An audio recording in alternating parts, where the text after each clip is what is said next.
Imagine that time from the moment the dinosaurs appeared till now is a single day. At midnight, dinosaurs first walked the earth. They're flourishing at noon. They don't go extinct until 5 in the afternoon. Time passes. The first modern man finally appears a minute and a half before midnight.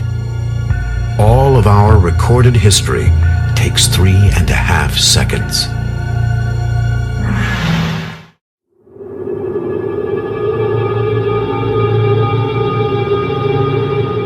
"80 million years ago, disaster came to a world ruled by dinosaurs.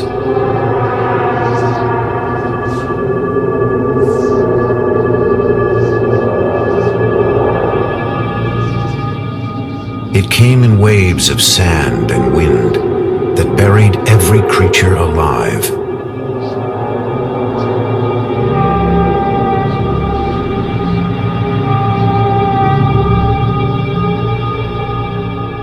For eons, the dinosaurs lay entombed in a place that would one day be called the Gobi Desert, in a country named Mongolia. Among the dead was one of the strangest dinosaurs that ever lived. It was called Oviraptor. It was swift, smart, lethal. Now only bones tell us about its life and the vicious world it lived in.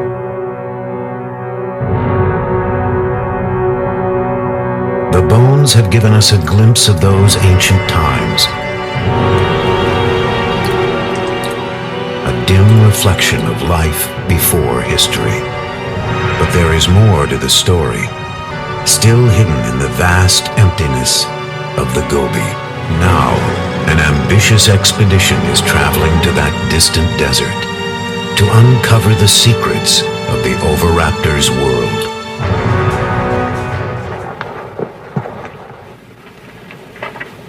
They don't exactly look like scientists. Often they're mistaken for each other. But Mike Novacek leads the expedition, along with colleague Mark Norell. They could be taken for surfers, but they're from the American Museum of Natural History. Scientists piecing together an ancient jigsaw puzzle of evolution and extinction. To me, it's so obviously important. I'm so emotionally bound up in this. I can't imagine why a knowledge of our history, of where we come from, isn't important to a human experience. Could you imagine what it would be like to live in the late 20th century and not know that extinction actually existed? There's also just this sense of discovery. I mean, every bone that we find tells us something about how the world was 80 million years ago, which is pretty neat. Just having a sense of history of what the planet was like and what the planet has gone through, I think just increases our appreciation for our own existence. Mike and Mark are about to journey to the sun-scorched badlands of the Gobi. It's a desolate area. 500,000 dusty square miles of sand, scrub, and red rock cliffs. But it's a paleontologist version of heaven, for this is where the Oviraptors lived and died, and lay untouched in the earth for millennia.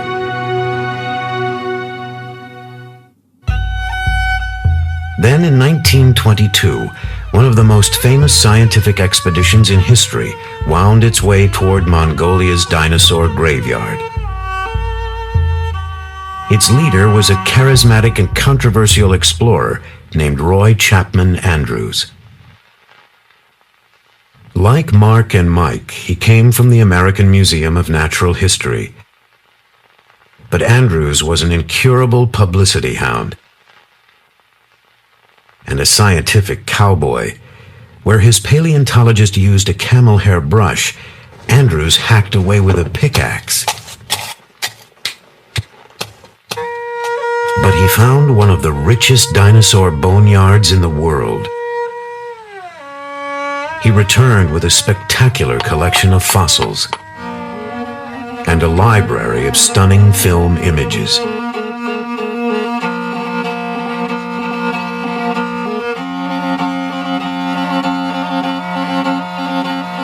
But in the 1920s, communists seized power in Mongolia. The open door to the west slammed shut. For the next 65 years, the fabulous fossil fields of the Gobi were forbidden territory. Now everything's changed. Only token symbols of Russia's domination remain. Finally, Western scientists can return. We don't want those onions. They rot. They rot in 2 days. So Yeah. Mark and Mike were among the first scientists allowed in. They're now back for their 6th expedition with the Mongolian Academy of Sciences. 3 kilos? 3 kilos. 3 kilos. Yeah. All right, we're ready to rock. I'm ready to roll.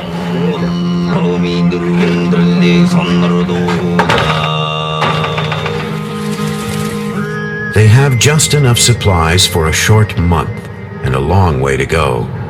Retracing Andrew's footsteps on their way to one of the richest concentrations of fossils in the world, a place called Ukatolgad. Over a vast span of time, Ukatolgad was ruled by dinosaurs. Dinosaur history can be thought of as a great empire that lasted a few 100 million years. That's a significant slice of the history of life.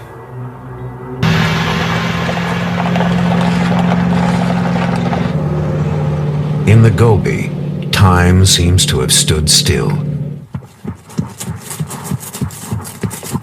The Gobi is such a big place, and it basically has no life support system.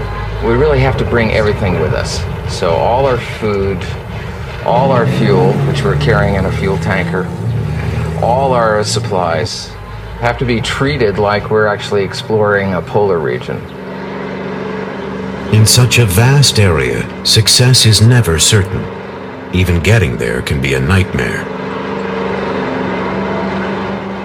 Roy Chapman Andrews thought he'd solved the problem in the 20s with a new piece of technology. When it was announced that we were to attempt a scientific exploration of the Gobi Desert with a fleet of motor cars, men said that we were little less than fools. Only camels had been used in that country. We had 40 men, 8 motor cars, and 150 camels to carry supplies.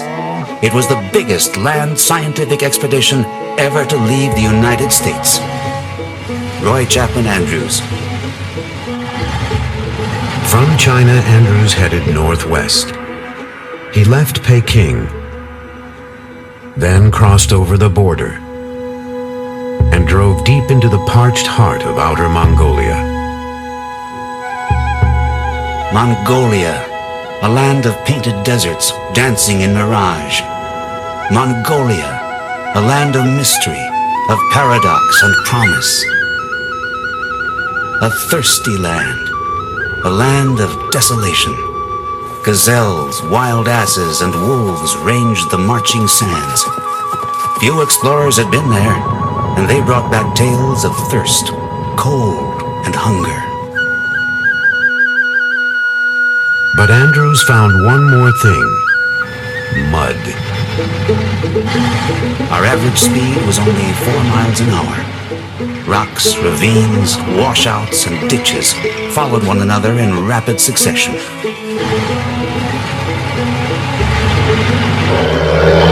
One might imagine that the roads have gotten better.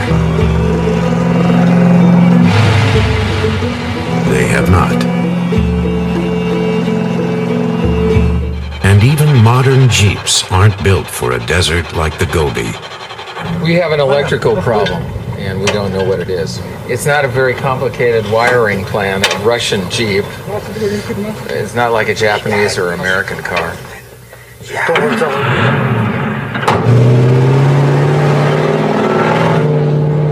They're up and running. But next, it's a truck's turn.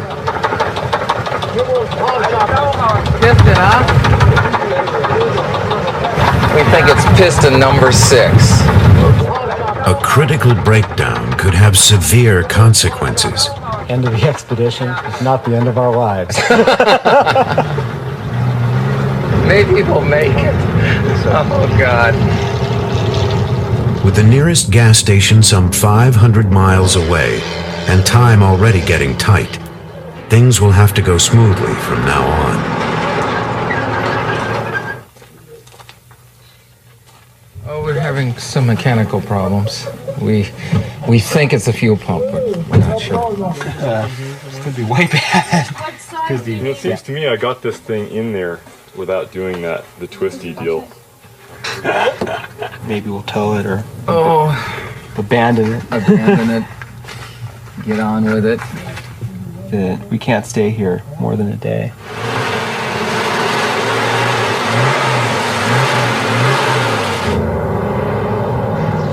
After more than 12 breakdowns, the vehicles all decide to run at the same time. As they enter the dusty dinosaur fields of the Gobi, they're traveling a long way, backwards in time.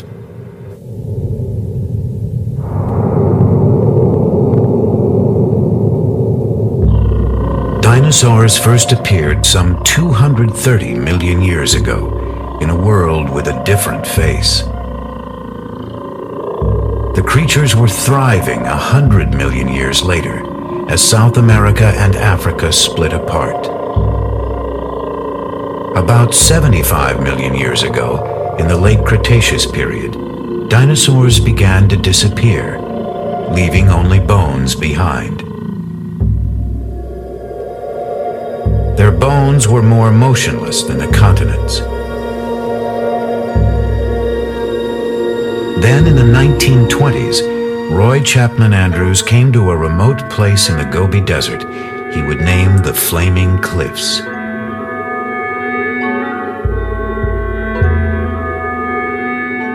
It was a likely-looking place. There appeared to be medieval castles with spires and turrets, brick red in the evening light, colossal gateways, walls and ramparts. A labyrinth of ravines and gorges studded with fossil bones make a paradise for the paleontologist. Without a doubt, there were hundreds of bones lying just beneath the surface. But where? If only my eyes could pierce that baffling surface and get a glimpse of what lay concealed. Within minutes, they were finding fossils.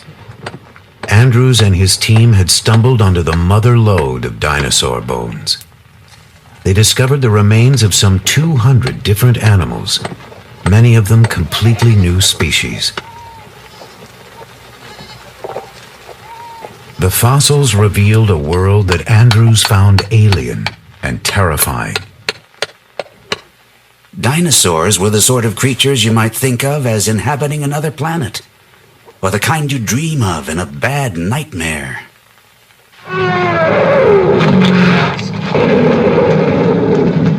It was an image our culture nourished for generations. Dinosaurs were fierce, monstrous, and not all that bright.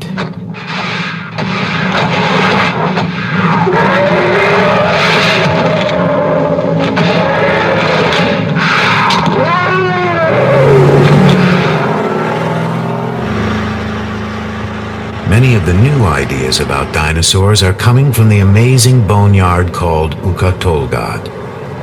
The team discovered the site 3 years ago. Now, to get to the dinosaurs, all they have to do is find it again. The maps in general are pretty lousy for the Gobi Desert. The towns on those maps are myths in many cases. We don't even pay any attention to any of the roads marked on those maps. They're completely wrong. Even a satellite tracking system doesn't always help. So the satellite may know where you are, but the road you need may be in a completely different direction. So the roads here are very confusing. There are no signs, and many of them lead nowhere. Mandalobo. On the lowboats here? So we're gonna go like this. Yeah. We're a little off course. We're not really lost. We're just a bit off course. So we've got to go this away and that away.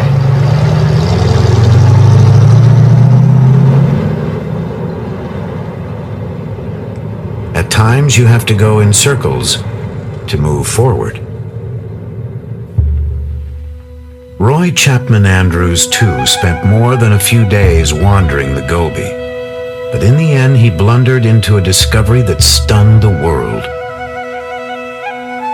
A member of his expedition literally stumbled across a critical link in the great chain of being. On July 13th, George Olson reported that he had found some fossil eggs. We did not take his story very seriously. Nevertheless, we were all curious enough to go with him to inspect his find. There could be no mistake. Our paleontologist finally said, "Gentlemen, there is no doubt about it. You are looking at the first dinosaur egg ever found."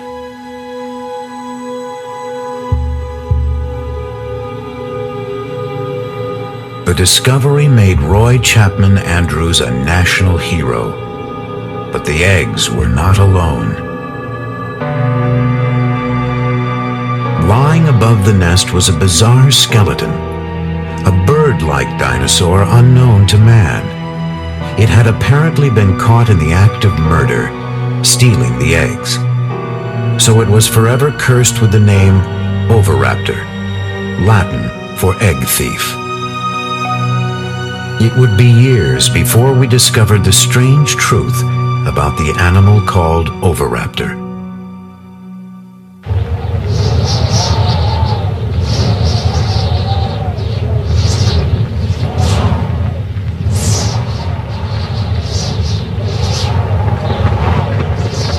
In the late 20s, the winds of change blew fiercely over the great dinosaur fields of Mongolia.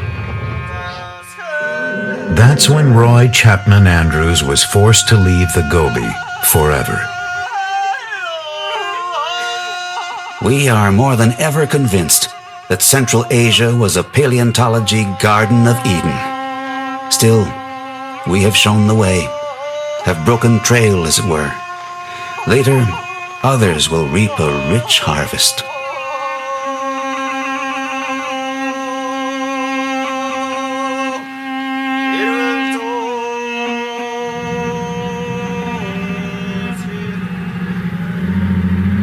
Decades later, Mark and Mike are hoping to find the treasures that Andrews left untouched in the sand. After more than a week in the blistering Gobi, they finally reach their goal, the brown hills of Ukatolgad.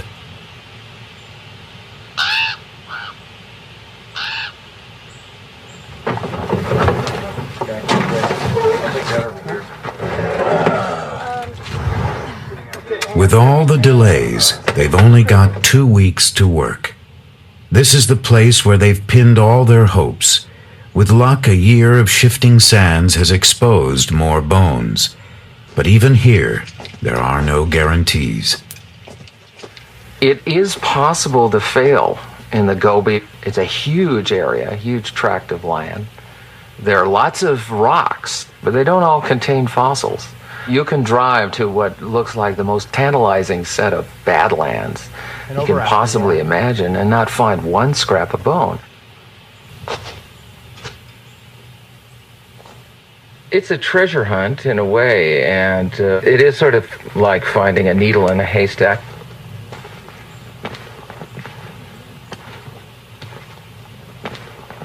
But on this day, discovery and elation are immediate. Oh, I see it.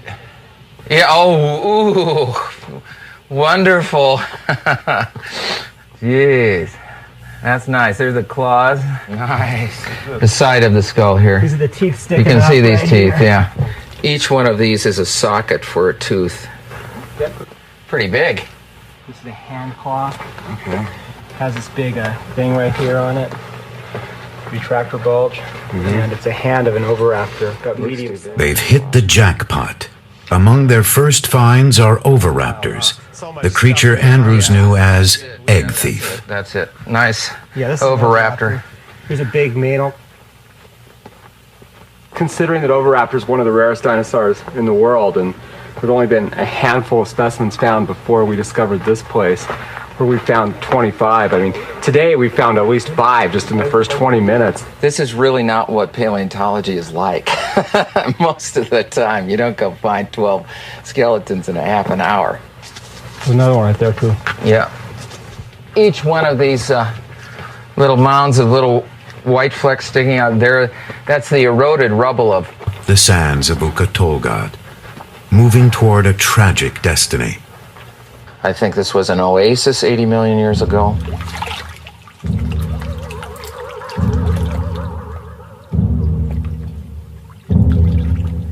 There are huge numbers of dinosaurs and other vertebrates congregating around maybe some water.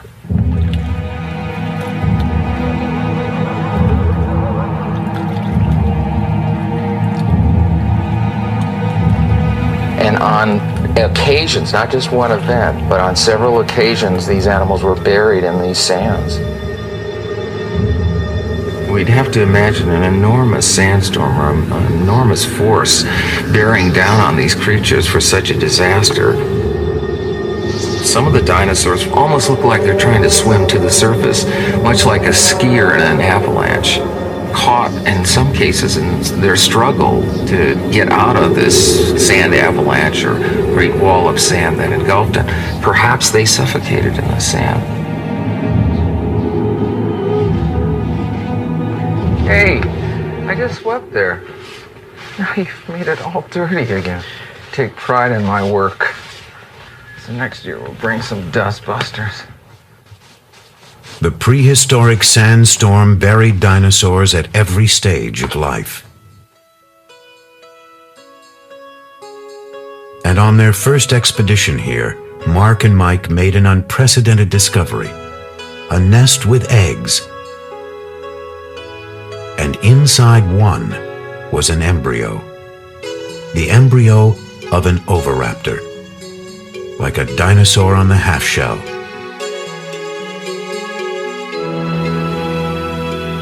Here was the vicious carnivore, the egg thief, just a tiny baby about to hatch. It was an important discovery, a secret moment in the very beginning of this strange dinosaur's life. This year, they're hoping to find out more about the oviraptor and its fate.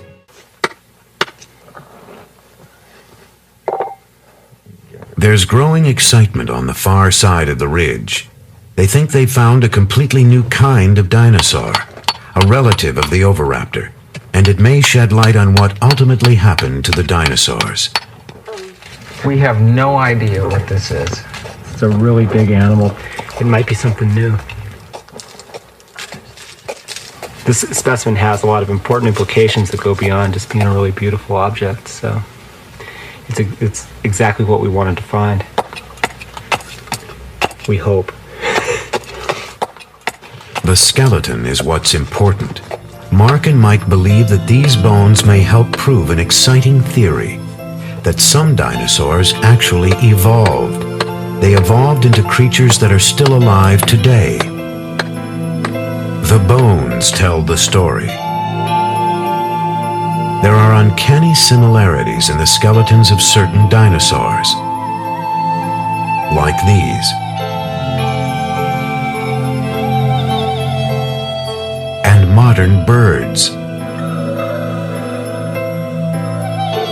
Almost without doubt, they shared a close common ancestor.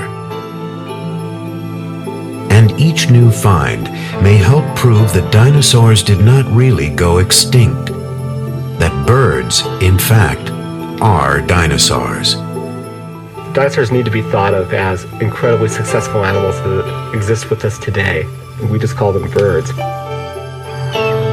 Our skies are filled with dinosaurs.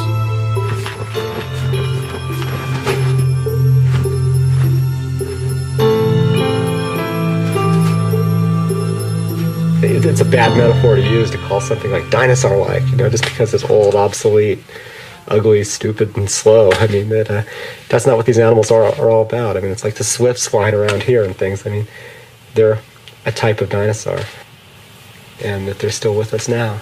And the closest relative to birds is these small carnivorous dinosaurs we've collected in these red rocks.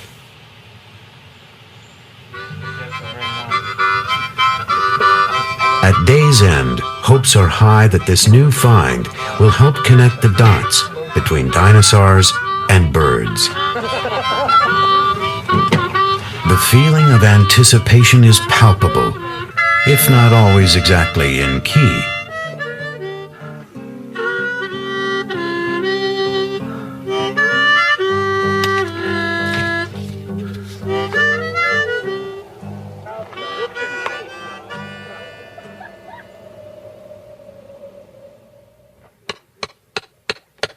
First thing in the morning, they're back at the site. So we hope we got something we can identify eventually. So Mike, work on that.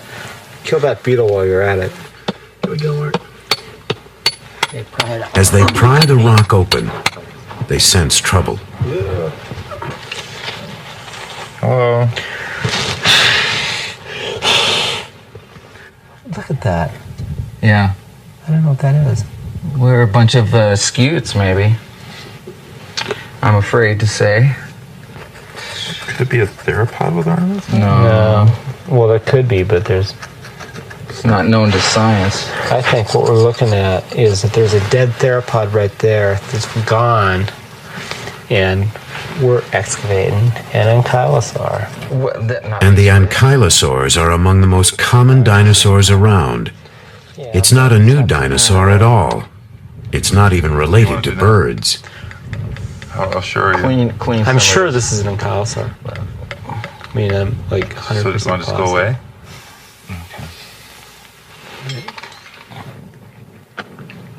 What they want to do now is give up. All that work.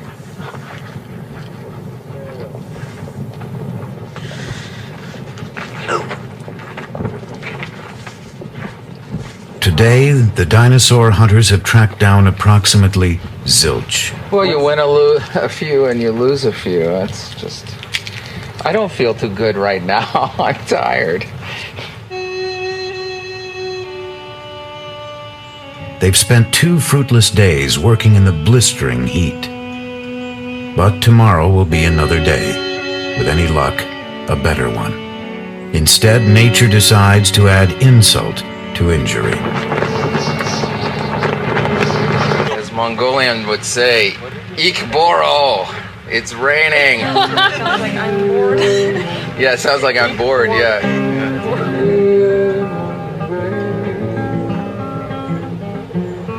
With $1 in my hand and a naked in my arm, my pockets full of sand. The sun burns off the disappointment. It's a new day and a new dig. This find is not a new species. It's not related to birds, and it's not an oviraptor, but it probably was the oviraptor's prey. It's an animal called Protoceratops. They called these guys the cows of the Cretaceous. They were sort of everywhere. They roamed around, they think maybe in herds, and It's full of spikes. We actually call it spiky now. Yeah. we've sort of bonded with this one. These are the eyes and the snout. So we're looking at the skull from the top. These are cheek spikes and the frill covering the neck here. This is kind of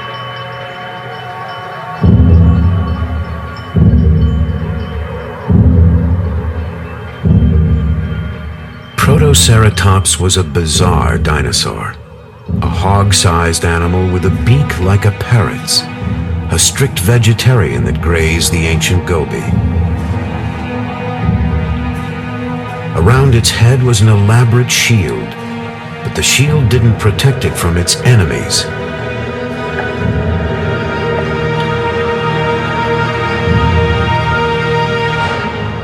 enemies like the oviraptor.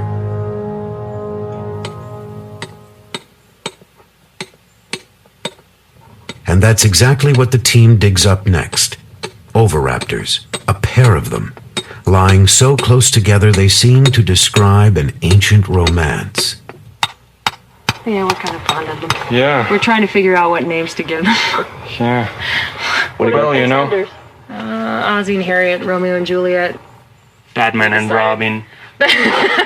Well, we have a hypothesis they were holding hands. They were sort of reaching for each other across the miles. The star-crossed oviraptors are given the permanent nicknames of Romeo and Juliet.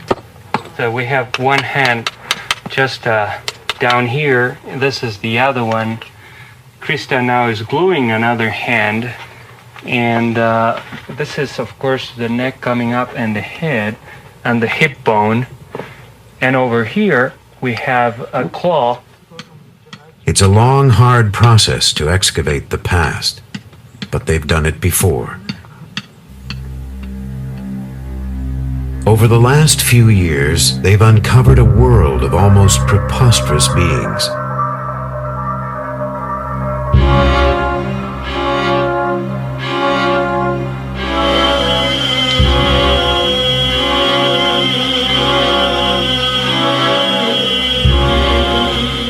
Some are related to birds. Others are even related to us. Our tiny ancestors, mammals that lived alongside the oviraptors. Most of these mammals were small, like early mice and shrews. But these insignificant creatures gradually evolved into all the mammals of our world. The cats, the aardvarks, the whales, and even human beings. But sometimes evolution has to take a back seat to hygiene. We don't have much water here, so it's kind of hard to keep things clean. I thought I packed more shorts. For some reason, I messed up. I've got these on delicate. Yeah, personal grooming is a passion of the camp here. The team spends a lot of time making sure that they're groomed, looking their best at all times. Because you never know, there may be some formal affairs in a nearby village that you might need to attend.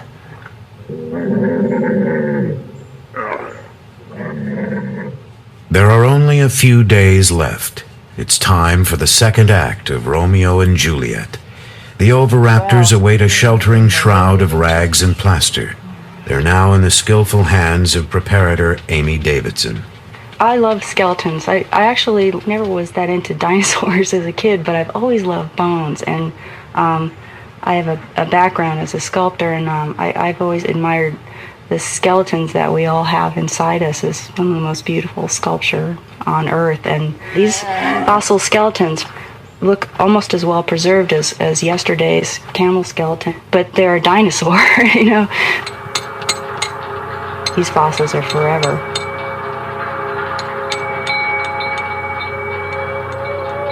It almost lasted forever.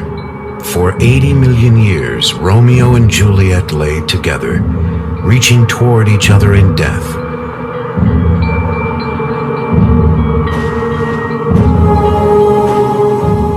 What were they like in life? Did they hunt together, share food with each other, fight with each other? Or was this love among the oviraptors?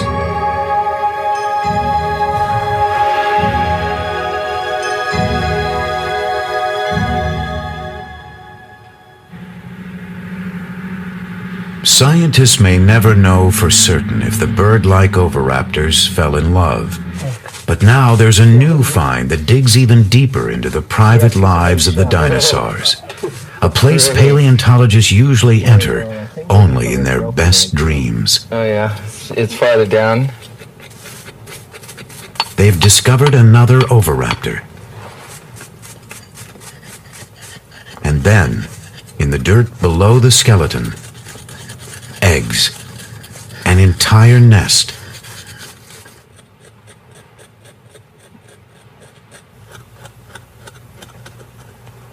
How many eggs now revealed? 1, 2, 3, 4, 5, 6, 7, 8, 9, and then 3 over there, 12. 12 eggs. All right. There's another one coming out right here. Now, this is really a great fossil find because it's one of the rare instances where we can capture a little bit of behavior that's 80 million years old. Here we have a sort of a day in the life or the death of a creature, of a dinosaur, in association with something it did during its life. This one was fossilized where it dropped, and it happened to drop right on top of its own nest. She didn't just drop there. The good mother oviraptor was sitting on the nest. They probably brought food to their nest, as birds do. And the good mother tended her eggs. Like a bird, she prodded them into a circle. The fearsome carnivore of the Gobi was parenting. So the story of the dinosaur named Egg Thief has finally come full circle. The oviraptors watched over their eggs and took care of the nest. Now they will never be seen as simply nightmare creatures again.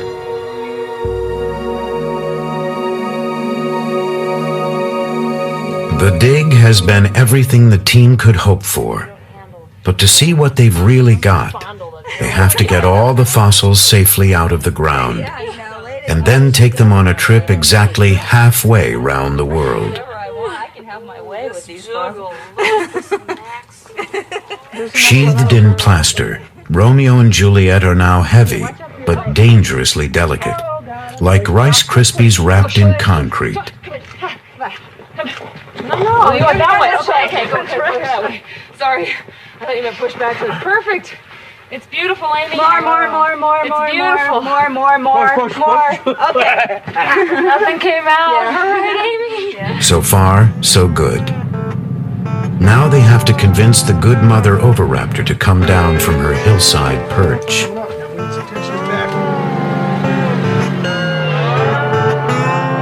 It's like moving a grand piano off a cliff.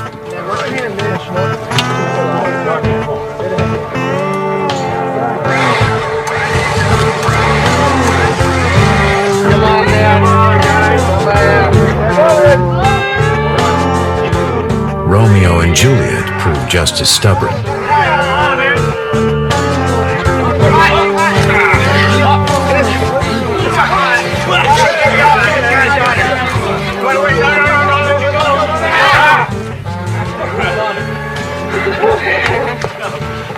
I'm happy. Just drive slowly, please.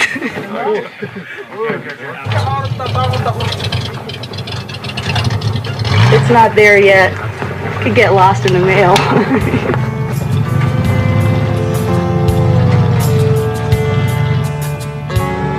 They do get lost in the mail.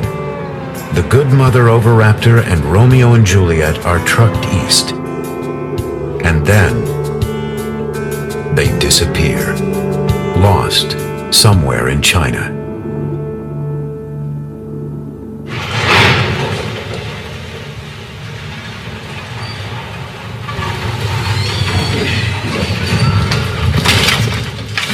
After 4 months bound up in Chinese red tape, the dinosaur fossils finally make it to their destination. The American Museum of Natural History in New York.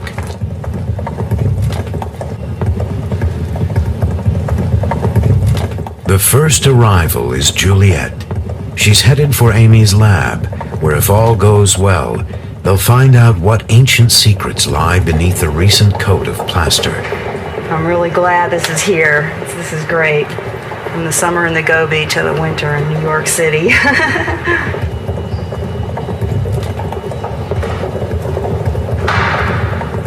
Juliet is now a seasoned world traveler. After After 80 million years of repose, she's the new kid on the block.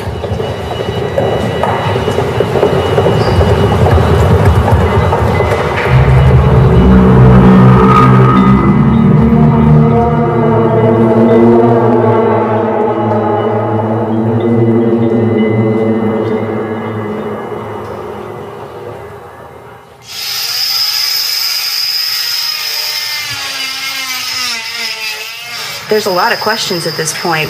There could be anything in here. I have a feeling that this one's gonna be a nice skeleton. Oh, this is my guess. A nice skeleton, hopefully with a skull all laid out. It's pretty fun. And it's all mine.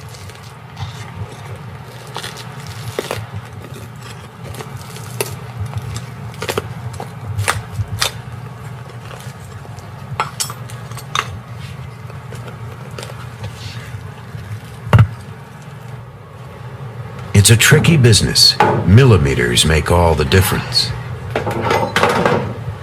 Yeah, this is good. I'm really glad I didn't saw through a bone in the process.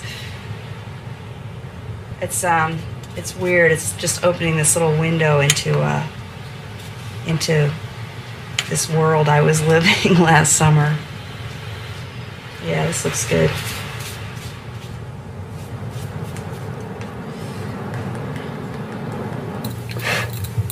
After all this work, they still don't know if Juliet is an important specimen, whether her skeleton is perfect or a total ruin.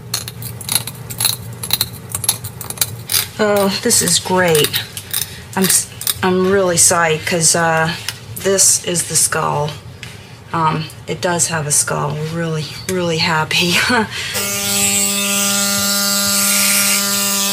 I like it, you know, working late at night. It's really hard to go home because I just look at it and say, I can't believe this. It's traveled 80 million years and halfway around the world, and it's sitting here, and you know, it's a dinosaur. Working late tonight? And it's so beautiful. It's the more I work on it, the more you see this natural sculpture. My work just sort of disappears and this beautiful thing comes out of the rock.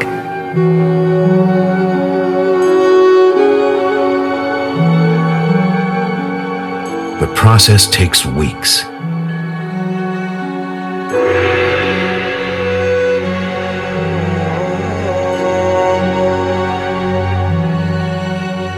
Finally, Juliet is revealed in all her splendor. She's everything they've been hoping for. Perhaps the most perfect specimen ever found. A dinosaur for the ages. It's a beautiful fossil. In fact, I think that this is probably the best prepared and the best preserved oviraptor that's yet been worked on from our expedition or even anywhere in the world. I think we're going to have to be able to relish in the fruits of last summer for many years to come. Makes you wonder what's still out there. She's more than a pretty face.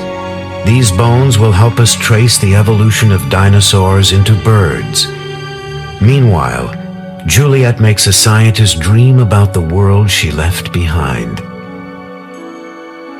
I think what fascinates me is the broad picture. What was it like if you were flying in a little Piper Cub over that area like some of the bush pilots do over the Serengeti? What would it look like then? All those dinosaurs and the mammals and the lizards and the goby.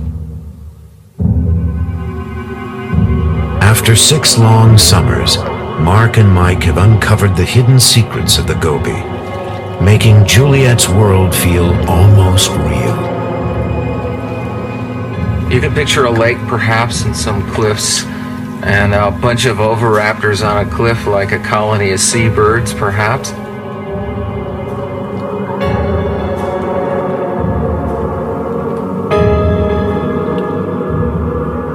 And a bunch of these tank-like ankylosaurs lumbering around near the pond. And perhaps a herd of protoceratops wandering through, and every once in a while a vicious velociraptor coming over the hill to nab something. And we can imagine the oviraptors, Romeo and Juliet, hunting together, and the good mother minding her eggs. Unnoticed in its low station is our own ancestor, a tiny, tense creature lost among the powerful beings of the ancient Gobi.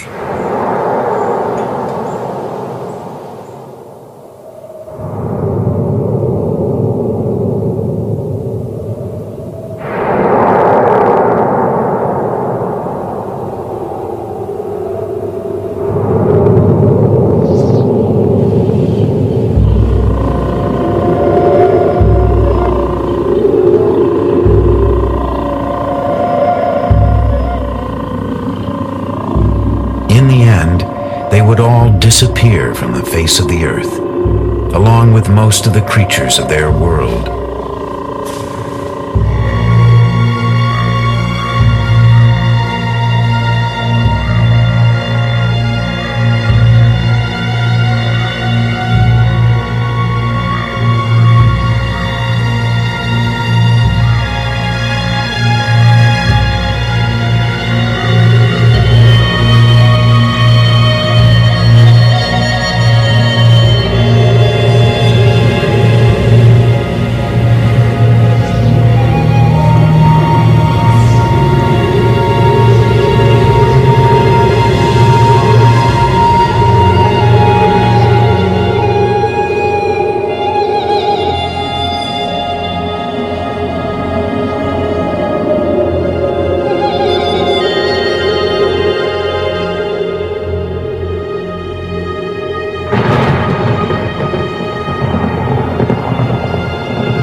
Perspective, of course, this mass extinction event is not a big problem because we're part of the group that survived and started evolving into bats and large hoofed animals and lions and tigers and bears and ultimately humans.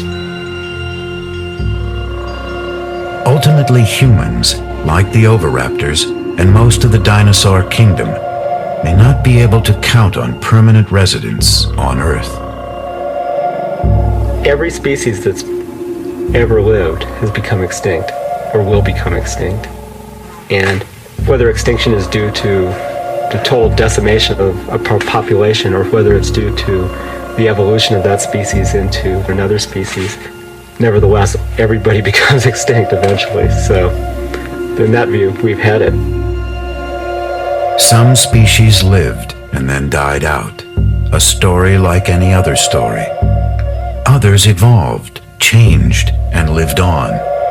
So perhaps a message about our own future is encoded in these silent remnants of the past. The only real knowledge we have of our distant biological past is from the fossil record. And it gives us a sense of who we are and where we sit in the world and what that world might become.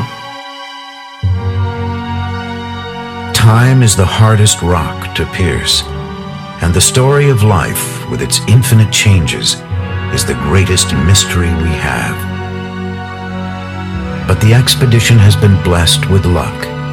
They've gazed into the past and brought the violent and tender world of the oviraptor that much closer to our own.